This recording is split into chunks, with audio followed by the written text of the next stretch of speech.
तो नमस्कार विद्यार्थी मित्रों, आपणे गया लेक्चर में लास्पेयर पासे और फिशरनो सूचकांक शोध्यो, परंतु हवे उदाहरण नंबर 13 नीचे आपेली माहिती परथी 2015 ने आधार वर्ष तरीके लई वर्ष 2016 माटे लास्पेयर पासे और फिशरनो सूचकांक गणो। तो आपने आ रकम आपेली है, आना परथी लास्पेयर पासे और फिशरनो सूचकांक शोधवो पड़े। एना पहला आपणे P1 Q0 P0 Q0 P1 Q1 शोधवा माटे आपणे एकम आपेला है केटला पहला ए वस्तु एनो एकम 20 किलोग्राम है। तो आ भाव है 20 किलोग्राम आपेलो है, ज्यारे जत्थो 5 किलोग्राम और 8 किलोग्राम एटले के तमे वस्तु खरीदो छो ए 5 किलो ने 8 किलो, पण भाव आपेलो है केटला किलोनो है 20 किलोनो। एटले तमारे एना परथी तमारे शुं शोधवुं पड़े, 1 किलोग्रामनो भाव शोधवो पड़े। तो 1 किलोग्रामनो भाव शोधवा माटे शुं करवुं पड़े, 20 किलोनो भाव आपेलो है केटलो 300, तो 1 किलोग्रामे केटला, तो 300 रुपया भाव आपेलो है वस्तु ए माटे। टोटल भाव केटलो आपेलो है 300, केटला किलोग्रामनो 20 किलोग्रामनो। तो 300 भाग्या 20 करो तो केटला थाय, 300 भाग्या 20 करो तो 15 थाय। तो 1 किलोग्रामनो भाव 15 रुपया थाय। एवी ज रीते 2016 माटे आ वस्तु ए माटे 2015 अने हवे आवशे 2016। तो एमां भाव केटलो छे 20 किलोनो, 440 भाग्या 20 करो तो 22 थशे, 22 दू 44, तो 22 रुपया 1 किलोग्रामनो भाव थाय। तो आपणे आ कहेवाशे 2015 नो भाव एटले के P0 P1, कारण के आधार वर्ष 2015 लेवानो अने चालू वर्ष 2016, आ 2016 नो भाव अने 2015 नो भाव। एवी ज रीते वस्तु बी एकम कयो आपेलो छे, क्विंटल। क्विंटल एकम आपेलो है क्विंटल, ज्यारे जत्थो आपेलो है किलोग्राम में। आपणे दाखलो गणता होय तो क्विंटल करतो किलोग्राम में गणतरी करवी सहेली पड़े। 1 क्विंटल बराबर केटला किलोग्राम थाय, 1 क्विंटल बराबर 100 किलोग्राम थाय। 1 क्विंटल एटले 100 किलो थाय। तो आपणे भाव आपेलो है 501 क्विंटलनो, एटले के केटला किलोनो 100 किलोनो। तो तमारे 1 किलोनो भाव शोधवानो। तो वस्तु बी माटे 1 क्विंटलनो भाव केटलो, 500 भाग्या 1 क्विंटल एटले 100 किलोग्राम थाय। तो माटे 500 भाग्या 100 बराबर केटलो भाव आवे, 5 रुपया आवे। एवी ज रीते 2016 नो भाव केटलो आपेलो छे 700, 700 भाग्या 1 क्विंटल बराबर 100, तो ये भाव थशे केटलो 7 रुपया। एवी ज रीते वस्तु सी किलोग्राम है, वस्तु सी में एकम बरोबर है किलोग्राम, भाव पण किलोग्राम में ज आपेलो है 60 અને 75, परंतु जत्थो 1200 ग्राम और 2000 ग्राम। जत्थो केटलो आपेलो है 1200 ग्राम बराबर 1 किलो ए केटला ग्राम थाय, 1 किलो ए 1000 ग्राम थाय। 1000 ग्राम होय तो 1 किलोग्राम कहेवाय। तो आ 1200 ग्राम है वस्तु सी माटे केटला किलोग्राम आपेलू है 1200 ग्राम। तो तमारे एकम आपेलो है किलोग्राम में, तो आपणे एने किलोग्राम में फेरववू पड़े बराबर। एटले के 1 किलोग्राम बराबर 1000 ग्राम थाय, तो भाग्या 1000। तो 1200 भाग्या 1000 करो तो कितना थाय, 1.2 किलोग्राम। एवी ज रीते 2016 नो जत्थो 2000 ग्राम आपेलो है, 2000 ग्राम एने तमारे किलो में फेरववू होय तो 1000 भागवा पड़े, कारण के 1000 ग्रामे 1 किलोग्राम थाय। तो आना 2000 भागे 1000 करो तो कितना किलो थाय, 2 किलोग्राम। एवी ज रीते वस्तु डी में मीटर एकम आपेलो है बराबर, भाव पण मीटर में ज छे। 2015 અને 2016નો જથ્થો પણ બરોબર છે. 15 મીટર કાપડ ખરીદેલું છે તો આ 25 મીટર, તો 1 મીટરનો ભાવ આપી દીધેલો છે એટલે વાંધો નહીં, આમાં કોઈ પણ ફેરફાર કરવાની જરૂર નથી. એના પછી લીટર, એકમ છે લીટર, એનો ભાવ છે 32, એ બરાબર છે. પછી 36 એ બરાબર, અને જથ્થો 18 લીટર અને 30 લીટર એ પણ બરાબર છે. હવે એફમાં એકમ આપેલો છે ડઝન. ડઝન એટલે કેટલા નંગ થાય? 12 નંગ થાય. 1 ડઝન એટલે કે 12 નંગ.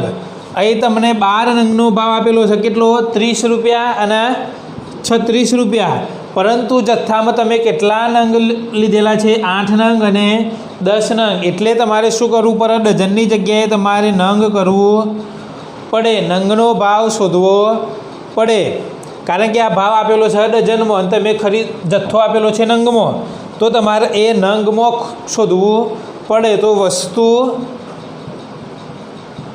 એફ માટે, તો વસ્તુ એફ માટે ડઝન, 1 ડઝન બરાબર કેટલા નંગ થાય? 12 નંગ થાય. 1 ડઝન બરાબર 12 નંગ થાય. તો આપણને ભાવ કેટલો આપેલો છે? પહેલાં 2015માં 30, પણ કેટલાનો ભાવ આપેલો છે?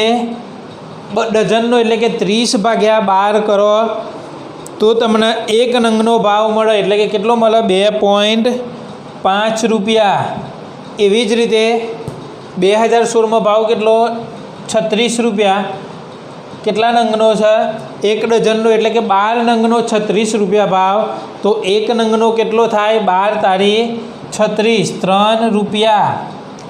બરાબર. તો આ રીતે પહેલાં તમારે ગણતરી કરવી પડે. એટલે કે આ બધા થશે તમારા P0. આ જથ્થો આવ્યો બરાબર. તો 2015નો થાય Q0 અને 2016નો થાય Q1. આ P0, P1. તો હવે આપણે ગણતરી કરીએ એ પહેલાં તમારા નોટબુકમાં આ જે ગણતરી છે એ ઉતારી લેવી.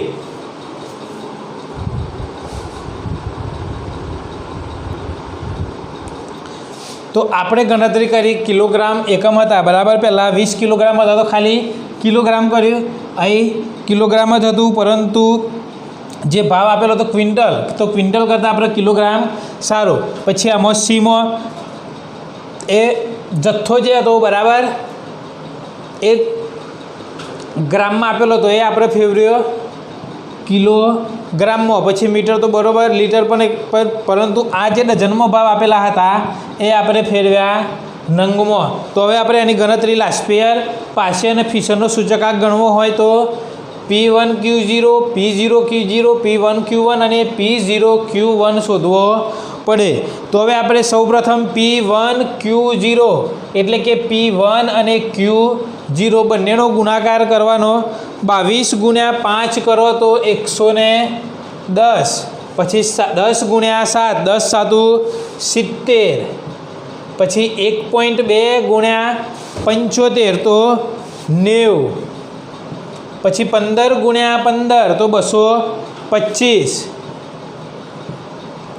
એવી જ રીતે 18 ગુણ્યા 36 648. પછી 8 ગુણ્યા 3 એટલે કે 24. હવે એ જ રીતે P0 Q0 એટલે કે P0 અને Q0 એમાં વર્ષ 2015, આ જે આધાર વર્ષનો ભાવ અને આધાર વર્ષનો જથ્થો.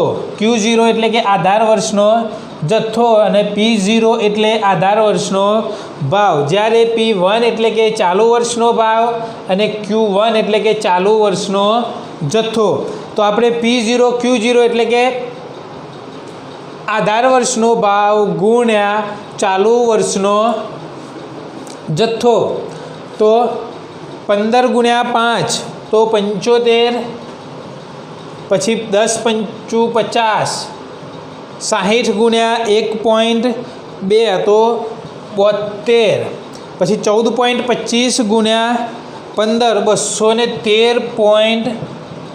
32 ગુણ્યા 18 500 76 2.5 ગુણ્યા 8 તો 20.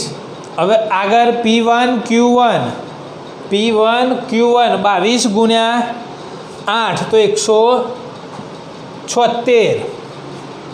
પછી 15 ગુણ્યા 7 15 7 105. 75 2 એટલે કે 150. 25 ગુણ્યા 15 375.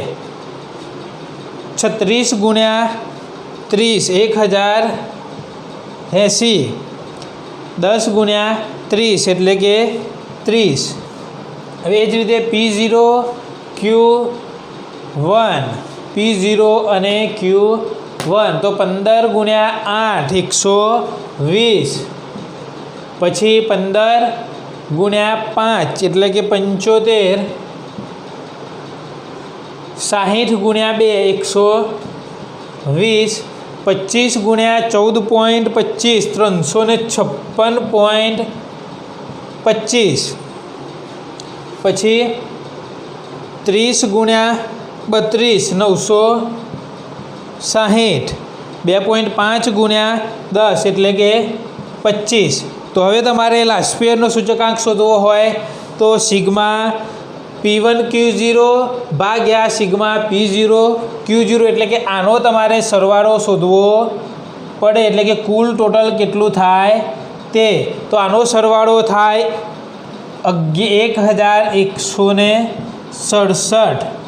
પછી P0 Q0 નો થાય 1006.75. પછી P1 Q1 નો સરવાળો થાય 1916. એવી જ રીતે P0 Q1 નો સરવાળો થાય 1656.25. હવે આપણે શોધવાના છે લાસ્ટ પેયર પાસે અને ફિશરનો સૂચકાંક. તો સૌપ્રથમ લાસ્ટ પેયરનો સૂચકાંક શોધીશું. તો લાસ્ટ પેયરનો સૂચકાંક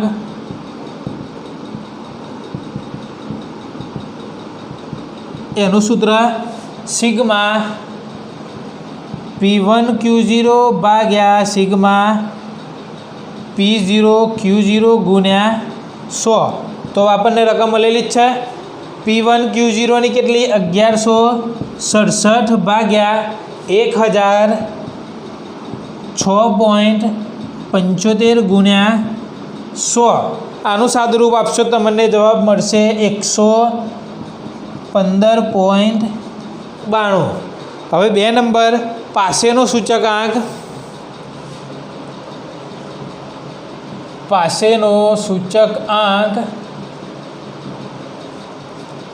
એનું સૂત્ર થાય સિગ્મા P1 Q1 ભાગ્યા સિગ્મા P0 Q1 ગુણ્યા 100. તો સિગ્મા P1 Q1 કેટલો સરવાળો 1916. જ્યારે P0 Q1 નો 1656.25 ગુણ્યા 100. આનું સાદુરૂપ આપશો એટલે તમને મળશે 115.68. એટલે કે આને કહેવાય IP. હવે તમારે છેલ્લો ફિશરનો સૂચકાંક બરાબર વર્ગમૂળમાં IL ગુણ્યા IP. IL એટલે કે લાસ્ટ પેયરનો સૂચકાંક ગુણ્યા ફિશરનો પાસેનો સૂચકાંક. તો લાસ્ટ પેયરનો સૂચકાંક કેટલો આવે 115.92 ગુણ્યા પાસેનો 115.68. તો આ બંનેનો ગુણાકાર કરીને જે ગુણાકાર આવે એનું તમારે વર્ગમૂળ કરવાનો, એટલે કે 115.80. IF બરાબર 115.80 થાય. તો આપણે આ રીતે જો એકમ અલગ હોય જથ્થો અલગ આપેલો હોય તો આ રીતે આપણે એમાં ફેરફાર કરીને શોધી શકીએ. આપણે હોમવર્કમાં એક્ઝામ્પલ નંબર 13 એક તો ગણવાનું જ, પછી એની આગળનું એક્ઝામ્પલ નંબર 12, પછી 15. એક્ઝામ્પલ નંબર 15 તમારે ઘેરથી ગણવું.